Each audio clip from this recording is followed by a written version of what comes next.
better your best. Like if you are a good husband, I want you to set goals to be a great husband, right? If you are a great wife, I want you to set goals to become a phenomenal wife and constantly pushing the bar to just better your best. What are the things that we need to do now to ensure that we have success in our future? There are people that if they ran their finances at home, if they ran their finances at work like they do at home, they would probably go to jail for embezzlement, misappropriation of funds, right? Because of, again, for some reason, we come home and think everything is just supposed to be natural, right? And the one thing I found is something that's not natural is marriage.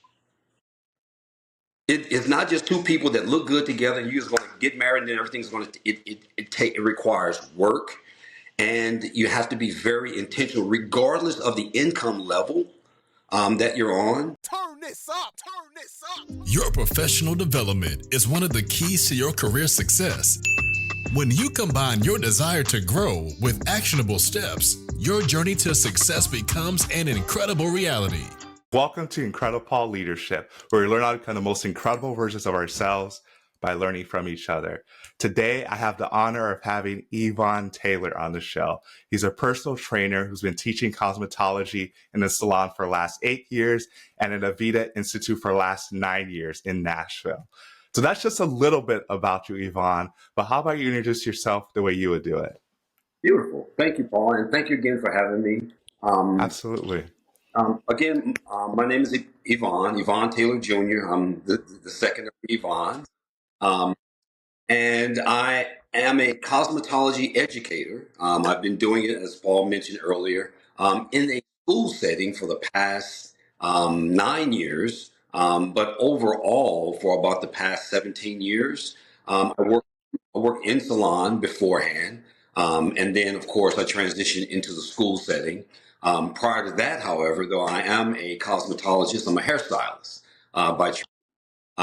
Something I've been doing for over 35 years.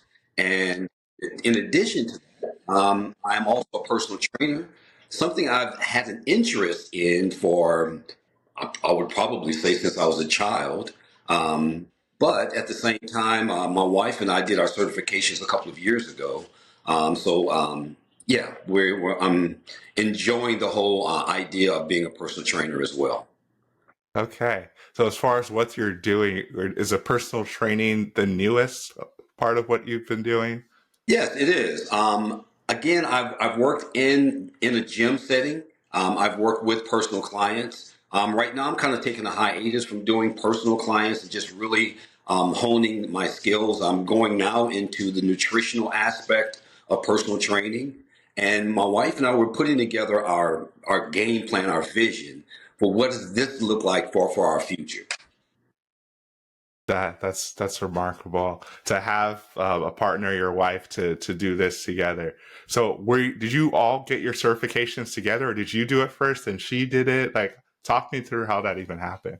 Right. So we actually did it together. Of course, we've also been married. This year will be 37 years. Wow, congratulations. Marriage, right? So we actually through cosmetology school together. Oh, back in probably before you were born. it might be. Back in 1986, 87. And so the one thing that I've learned is anything that we do and that we do together, we're always so much more effective in doing it. We tried doing things apart. Like over the years, my weight has gone up and down.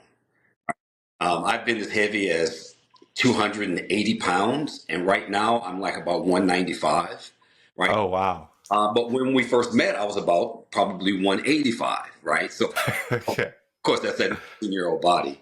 One thing I found is in trying to calibrate your weight and get in shape, there have been times in which I was on board and she wasn't. It was a struggle, right? There were times in which she was on board and I wasn't. It was a struggle.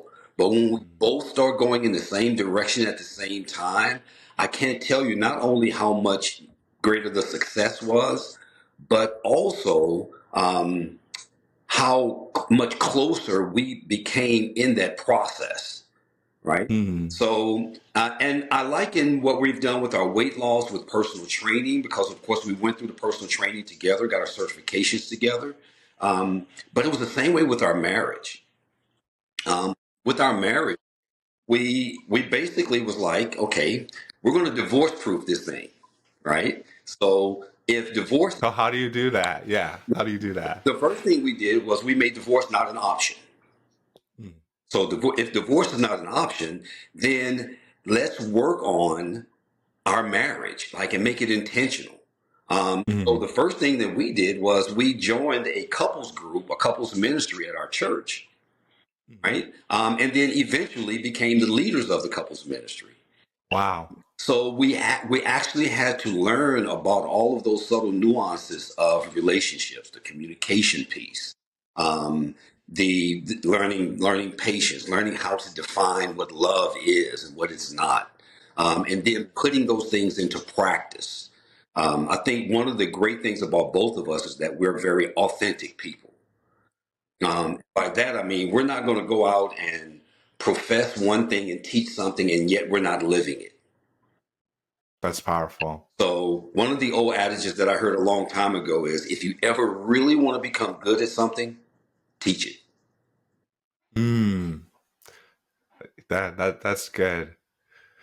Because when you're teaching it, it forces you to simplify it in a way that you're understanding it, and then I think you also are getting that repetition as well. Yeah, I mean, I apply it not only to our marriage, because of course, when you teach it, one of the first things in any educational environment is you're going to learn those foundational principles, right?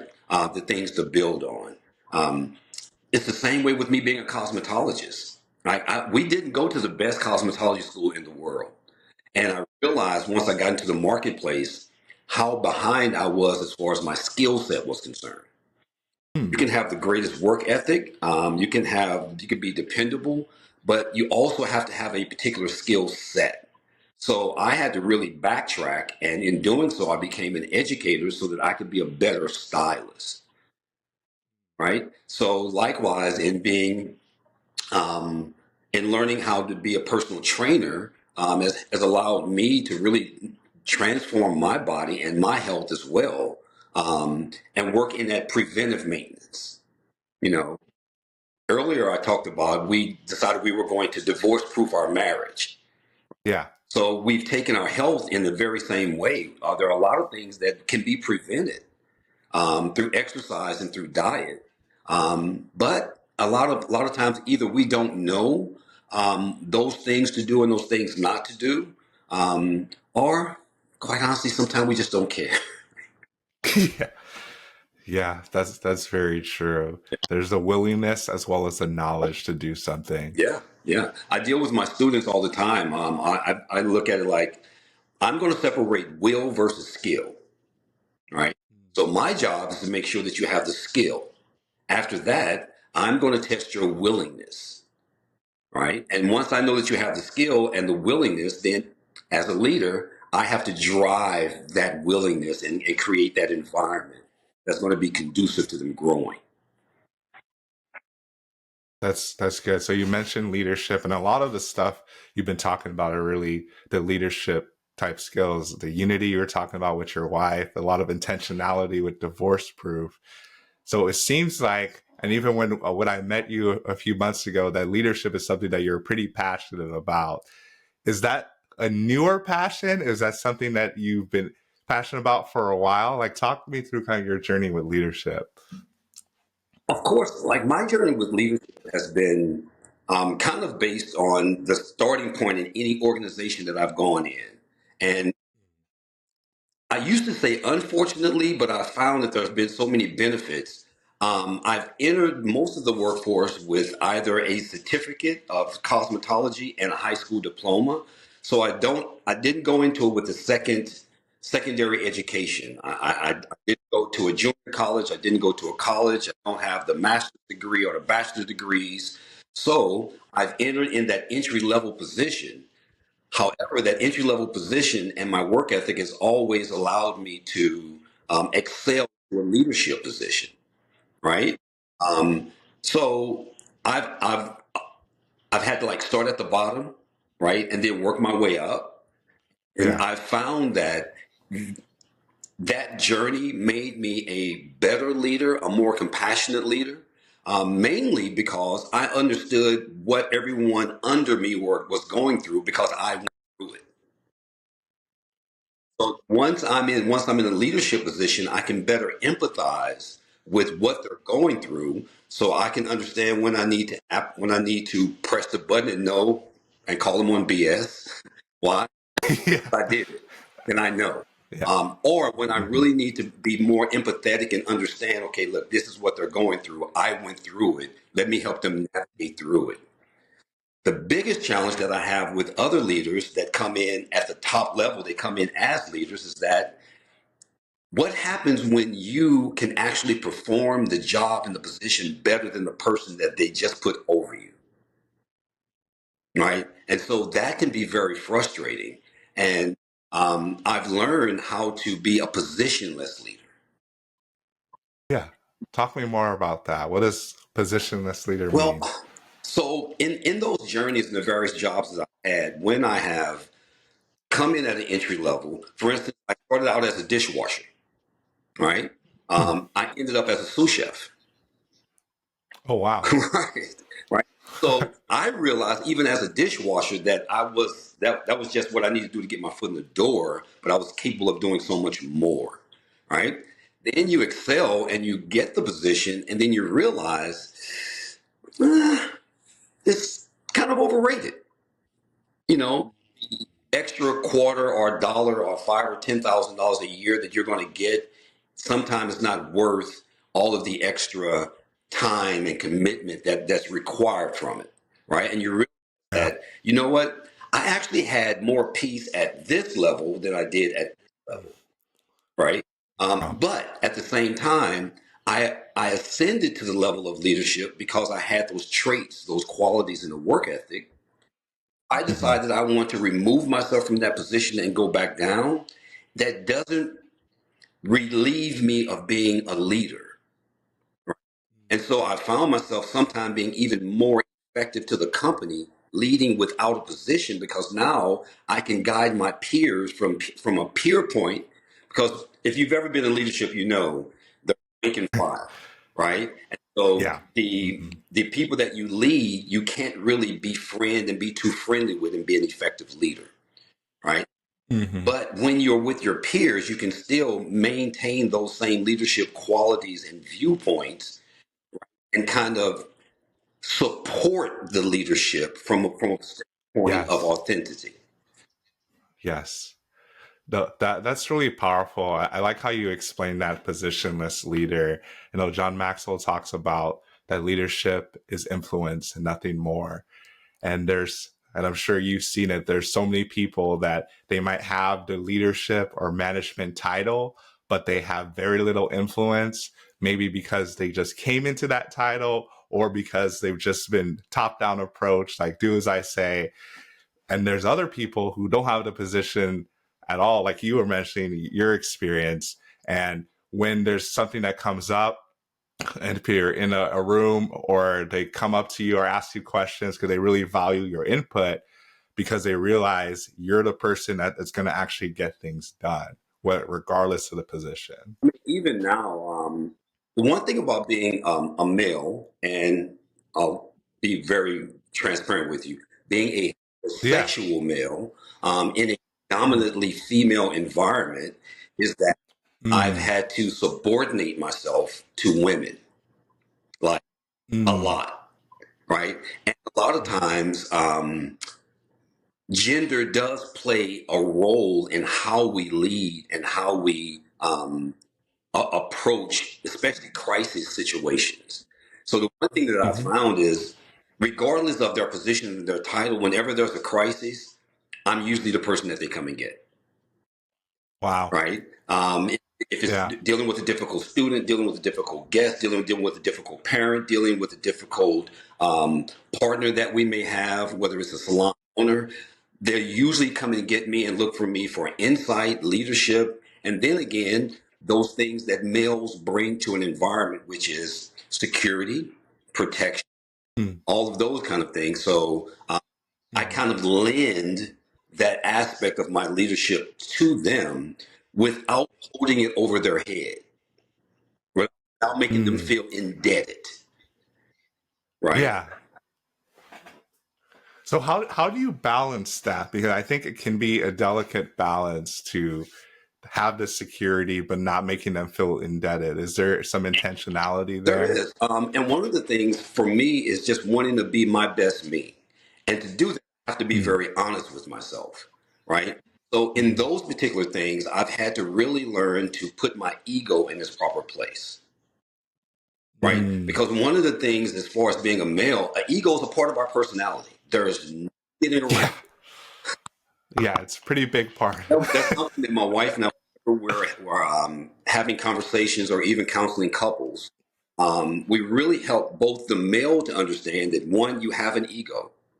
Two, the female has to understand he has an ego. But then it's up to the male to make sure that you control it, right? There's a great Mm. place for it, right? But in small increments. So in being a leader and being able to subordinate myself is really a matter of being able to put my ego in its proper place. Now, I'm not absent of it. Absent of it by no means, right? I used to phrase it like this. Um, I look at an ego like an egg. It's like very fragile, right? And what I do is I take that egg and I give it to my wife for safekeeping, right? Every now and then she'll give it to me and she'll know like, okay, this is the time for ego. Here, take it, use it. And then before it gets too far out of hand, all right, bring it back because I trust her with it. And by that, I mean, I am not going to use my ego against her, right? I'll only use it to support us, right? And so what I have to do then is I have to find those same leadership parallels in my workplace. Because a lot Mm. of times we lead differently at home than we do at work, right? Mm. And How so? and Yeah. so, for instance, communication, right? Yeah. Communication is, and we know, like, um, it's the key to a healthy marriage, right? It's also a key to a successful leader, Mm. That's right? true. And when you think about those traits, they're very similar, right? Similar but different. Similar in a trait that first thing you have to do is identify what communication is, right? If you ask the average person, the first thing they'll do is they'll start talking about words. Are you wondering what's next? Has everything you tried failed? Or maybe you just feel stuck? Then coaching might be right for you. The coaching relationship is a relationship totally centered on you. If you're tired of running on the hamster wheel of life and want to start to see results, reach out to IncrediPaul for help. So what are you waiting for? Go to IncrediPaul.org/coaching, IncrediPaul.org/coaching, or at I am IncrediPaul on all my socials. Or you can click the link in the bio for your free coaching session. I want to make sure you become the most incredible version of yourself. When you say this and when you say this, and I help them to understand, it's not so much what they say as much as it is how they say it, right? And Mm. then when you say it, what is your goal and your intentions behind it, right? So with that communication aspect, it's important at home and at work. One of the books that I've read that was really impactful for me years and years ago was five love languages. Right, Oh, yeah. five love languages. And Mhm. for me, I cannot tell you when I first read that book how many times I felt myself going, I do that. I do that. Mm. The one thing it caused me to stop doing was asking my wife, what's wrong? Or you can sense it, right? So Mm. it's the same way that I find in leadership positions at work. A person will come in, you can sense something's not right, something's not really consistent with their behavior, right? But to start off with what's wrong is only going to open the door for their version of what's wrong, as opposed to asking those open and closing questions to kind of get to the reason and the why of what's wrong. So the 7 habits, and then to find out if I can discover what her love language is, it allows me to communicate love more effectively towards her. I turned and did the exact same thing with individuals at work, and I found out what their, I won't say love language as much as communication style, right? Mm, So when I find okay. out what their communication style is, then I can more effectively communicate to them, right? And a lot of times we have to reprimand, right, when things go wrong, but we also have to make sure that Yeah. we're encouraging and building up at the same time, Yeah. right?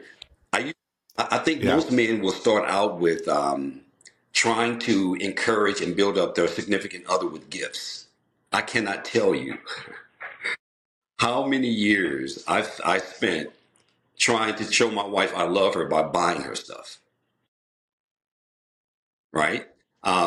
And only to come to find out that that wasn't her love language at all, right? Her love language was acts of service. So if I ever wanted to communicate love to her, it was just clean the bathroom, do laundry, and not just the man stuff. I take care of the grass and wash the cars and all that stuff. But it's Yeah. what can I do to be more impactful for her, right? So I learned to do that at work as well. What can I do to be more impactful to the individuals that I work with and make their day on a day-to-day basis better, right? So learning the communication skills, knowledgeable. You're married, right? How long Yeah. have you been married now? Almost. Well, by the time this comes out, 2 years. 2 years. Congratulations.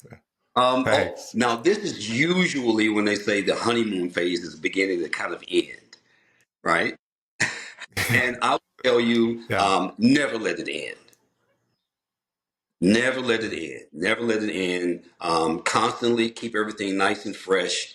Keep the dating thing going. But there's also that phase that happens in work as well, right? After you've gotten the job, you've gone through the orientation, you kind of get a feel for the position and everything, and then we kind of go through the blase kind of aspect of it, and it becomes more routine. So, as a leader, Mm, my job was even in the most mundane work, what can I do to keep them engaged? Right? I don't care if it's an yeah. assembly line, right? It could be something as simple as, okay, the work itself is not going to change. They have to do this particular thing at this particular time, this particular way. But outside of that, Hmm. what can I do to enhance their performance, to increase Okay. their engagement, right? Now, again, we talk about those things at work, like we have meetings, we bring in Yeah. specialists. But then my question is, how many of us take those same ideas and bring them home?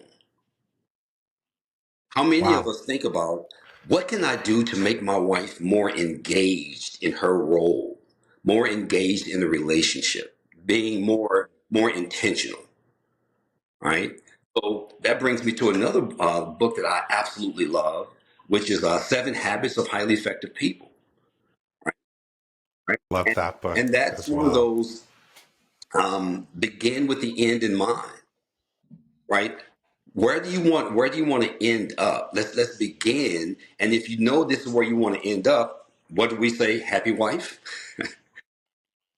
Happy life, right? life. So if I want her to be happy, what are those things that I need to do in order to make sure that that's done proactively and not reactive, right? For instance, one of the things that I learned early on was the various stages of life that my wife is going to go through, right? I met her when she was 16 years old, right? Oh, wow. Um, if at 26 I am the same person doing the same things that I was doing when she was 16, then I am going to appear to be immature in her eyes. So I have to then Hmm. anticipate what are her needs going to be at 26? What does life look like at 26? Right? I have to do the same thing when she's 26 at 36, right? Because she's going to evolve. And what I want to do is I want to stay ahead of that evolution and not be behind trying to catch up.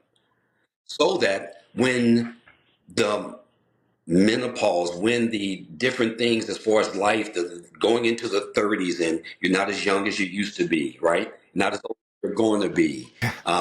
How does that affect Yeah. her psyche? What can I do? Going from 36 to 46, right? At 36, we have children, we have mortgages, right?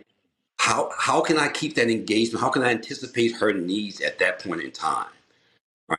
So these are the things that we learn in the workplace that a lot of times we don't translate to at home, right? Like I know people that have been on their jobs for 10 to 15 years, right? And they've gone through two divorces on their third relationship, right? Highly Wow. effective at work. Like work is amazing. And so my question was always, what are those things that made you effective at work yet didn't translate to your home life, It's a good right? question.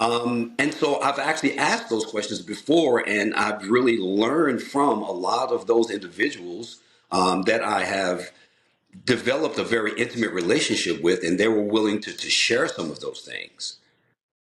And if you think about it, at work, do you guys have KPIs? Yeah. Do you have them at home? No. Right? But you have to think about it. We have those key performance indicators, and what we're trying to do is we're trying to look at those things that we know are going to translate to success. Beautiful. Yeah. What about at home? Mm. I never thought Right? about it like that. Like, what are the specific things you're doing that's going to lead to Think success at about home? when you're in leadership, a lot of times we have to manage up and we have to manage down. We have those individuals that we have to answer to, and then we have those individuals that are subordinate to us, right? And so we have to lead them.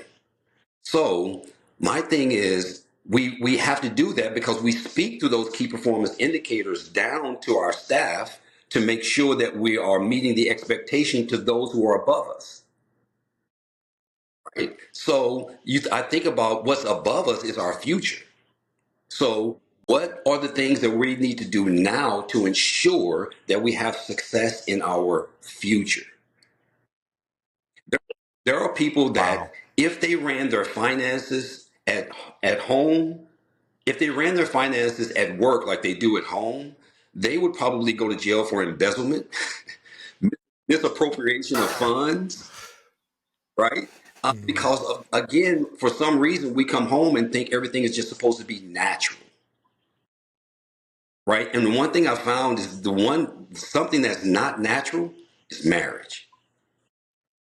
It's Mm. not just two people that look good together and you're just going to get married and then everything's going to, it requires work and you have to be very intentional regardless of the income level that you're on, which is a big misconception because most people think the more money we make, the happier we're going to be. Only up to a certain point, Only and up it to a doesn't certain point, matter. right? Other thing too is you guys are going to be looking for a home pretty soon, right? Right. Mm. So I tell my students all the time, when you go to a home, what are the things that you're looking for? Right? And I say the things that you're looking for, usually you're looking for location, but in the home itself, you're going to look for aesthetics. Some people want a ranch style, some people want two levels, right? Or multiple levels. Mm. Landscaping, how many rooms, how many bathrooms, one car garage, two car garage, right? Do you know what no one ever says when they pass by a home, a prospective home that they're looking for? Wow, look at that What? foundation. Wow.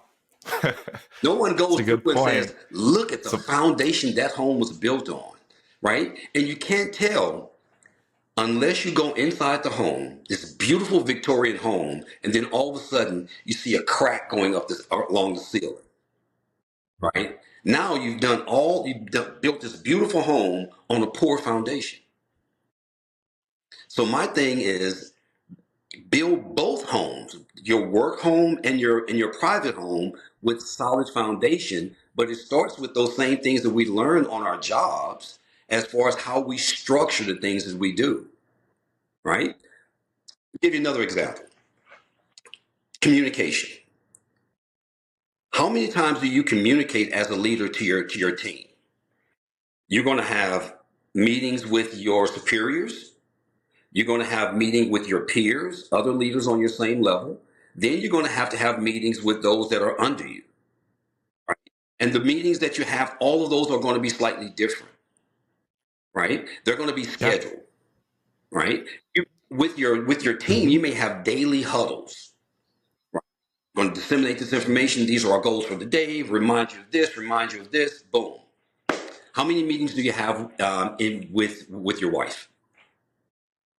Hypothetical. Impromptu. So Yeah. if you think about how many times, and then are these meetings strategic? Like, we need to meet and talk about this specific thing. Nothing else. This time we're going to meet and talk about this. We're going to talk about this. And now, not only we're going to talk about it, we're going to strategize, right? What I found that does, is it makes going through the day to day so much easier, and we don't have so many surprise things pop up on the radar, right? But we learn that in a corporate environment because we want to prevent those things from happening. So Mm. I try to employ the preventive maintenance at home, and then those things, as I've learned in the corporate world, that translate to home as well, right? Um, Dependability, right? So we talk about, I tell my students all the time, the greatest ability that you can provide your clients and the salon owner is availability, right? Because no matter how smart you are, no matter what the acronym is of what you do, if you're not available and if your availability is spotty, you're no good, and it's not going to last. That's, that's true. Then with dependability, I'll let them know, like, but that's your responsibility. So what are the things that are preventing you from coming in? How many times, if you haven't heard this or been in a leadership position, you're going to find a lot of people are going to call off because they're sick. I don't feel well. Yeah. Now, for me, this is where there's a difference between being ruthless and being rigorous. The biggest difference for me Mm. is, you're sick. Why? Why are you sick? And why are you sick over and over? Now, if you have some neurological things that are going on, you need to go see a doctor and you need surgery and all these other kind of things, therapy, fine. But if it's just a common cold and I'm not feeling well, that's your responsibility. It's your business. You take care of Wow. your health. Because if you can't show up, regardless of all this, I got to get you out of here. Why? I have a bigger picture. And the bigger picture is, I need this job to function. And if you can't do that because you're not taking care of yourself, keep in mind, you are not taking care of yourself. I can't take care of you. So if that means exercise, if that means getting your diet right, if that means getting the proper rest, that's on you. And if you don't do those things, you're not going to be here. Right? Wow. That's It pretty is. But at the direct. same time, these are going to be the same things that we need to do in our private life. Because as a man, Yeah. if I am sick and if I'm constantly ill, and there are things that I can do to help control that, then that's my responsibility to make sure that I can provide for my family. Right? Just like when I get there, I need to make sure that I can provide the service, right, to my team. Right? So again, that crossover leadership, that lead one way at home and then a different way at work. I think we really need to get to a point to where we're bringing those parallels a little bit closer in line. And we'll find that not only will we have a better and more productive work life, our home life will be equally, if not better, um, as far as the quality of it. Now, earlier you asked, how do you lead from within? The one thing I can do is with my peers, I can share a little bit more of this. Of course, once you've worked with someone for years and years, you begin to share a little more intimate conversation with them, right? And when they find that you have this mindset, right, it elevates you in their eyes. And next thing you know, they're coming to you for advice, right? They're watching how Mm. you move and then they're mimicking your moves because you're moving in a very successful manner, right? And so it makes your being a positionless leader more effective, right? Mainly because, again, you're leading by example and not just from a title. It's really powerful from the example portion and what you've been sharing about the crossover leadership. I think it's really critical because I hadn't really thought about it, how you can be really effective at work and then your home life is not effective. And there are a lot of similarities as you laid out. And if we take some of that stuff and actually apply it to our home life, like we can be just as effective. But I think it goes back to what you were saying at the very beginning, that unity between the partnership and the people you have in your home life. Because if one person is on that side, the other person is not, Yeah. I don't think it's And going to work. with that, so, like my wife and I, we have been leaders in the home in different areas at different times, right?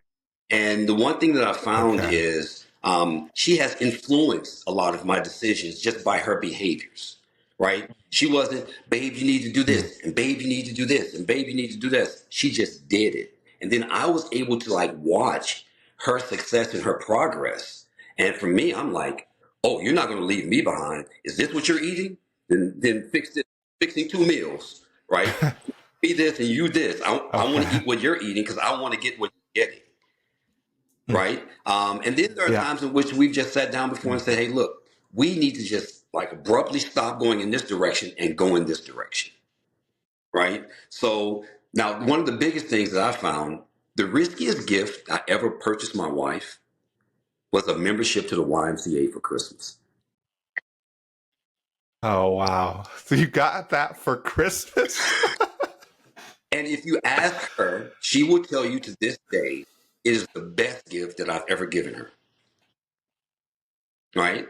And Wow. so that's that whole little risk, little reward, right? Because there are some women today that if you give them a membership to a gym for Christmas, they would look at you and say, what are you trying to say?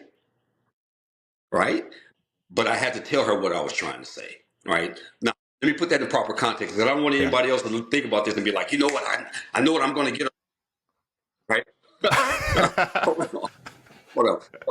At the Yeah. time, I was working for Gaylord Opryland Hotel. They had just built the spa, and had access to a gym, and so Okay. that's when I started my workout journey or restarted it. But I had access to a gym, Wow. so my wife was working out at home. I had bought her all of these Billy Blank's Tybo CDs, right? And so she was popping them in, and she was working out at home. But I was working out. I had a full gym in my disposal. And for me, I wanted to give Okay. her the same access because I knew how impactful it was to me to have all the different apparatuses, the treadmills versus popping the CD and jump around, right? She was she was Mm-hmm. already active, right?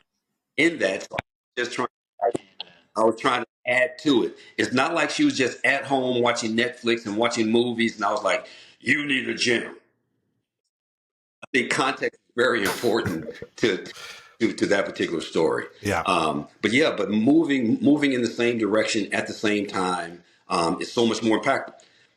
Just like on the job, right? The biggest thing that we have to do as leaders is to get our team to move in the same direction for the same goal with the same energy, right? So that we can get these results, right? So it's the same. It's the same thing at home. And when you have one or two or three people and created a faction, they want to work against you, right? It's like it's like you being an alcoholic and you deciding that I want to stop drinking. Yet you come home and you find um, beer and wine and alcohol all around the house. right? When you decide that I Mm. want to change the way I eat, right? But then you come home and you find popcorn and Hmm. chips and soda all in the fridge and in the cabinets, right? But when you're going in that same direction, Yeah. that means that we're going to add this together, we're going to eliminate this together, right? So, Yeah. and just big, but That's the one powerful. thing that I also find is I'm kind of like that secret agent. I'm like I got a little James Bond in me, right? Because How so? even though I'm on the inside and I'm influencing those individuals, I'm kind of a double agent because I am a leader, right? And I want to take the position of the leaders and make sure that that information filters into our ranks. So I'm actually secretly working for them as much as I'm working for the overall goal of the team. But again, That's really good. the I key think word is secret. that's really important. Right. Yeah, it's secret. Yeah, it needs to Right. be secret, otherwise it's not going to work. But I we're almost out of time, and I don't want to cut you off, but I want to make sure if there's anything we haven't talked about, because I know you've been talking a lot about crossover leadership, marriage versus work being effective. If there's anything about you or your life that you want to share before we Um, wrap things up. no, it's just I think there's just certain mantras that you have in life.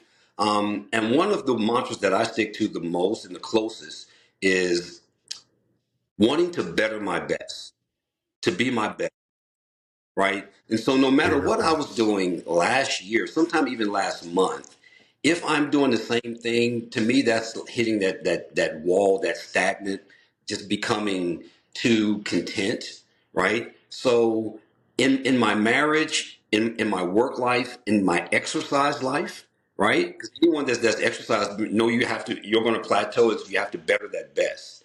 And so everything that I do, I want to Hmm. continue to evolve.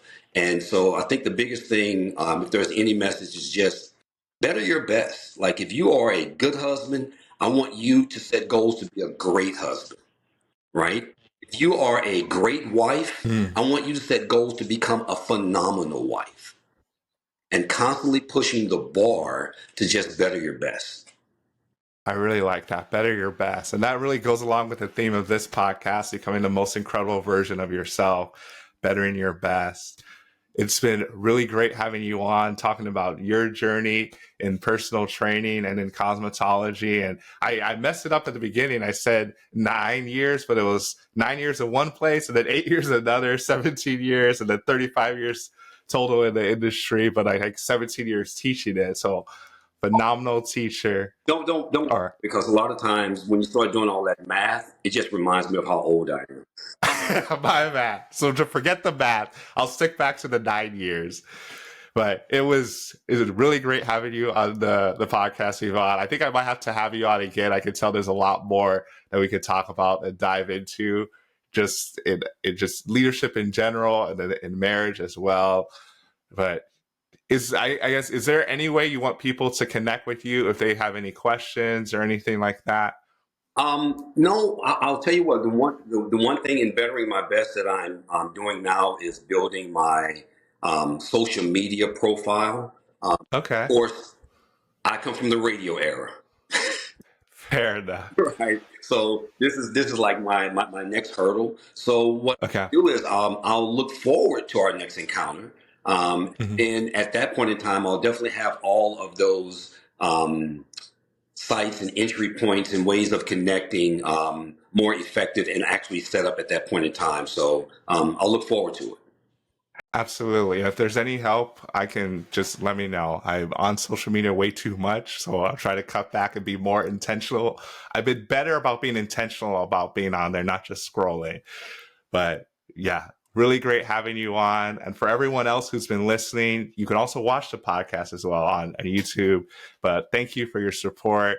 Hopefully, you got something from Yvonne's story that if you're effective at work, that does not mean you can't also be effective in your home life, in your marriage, in those relationships.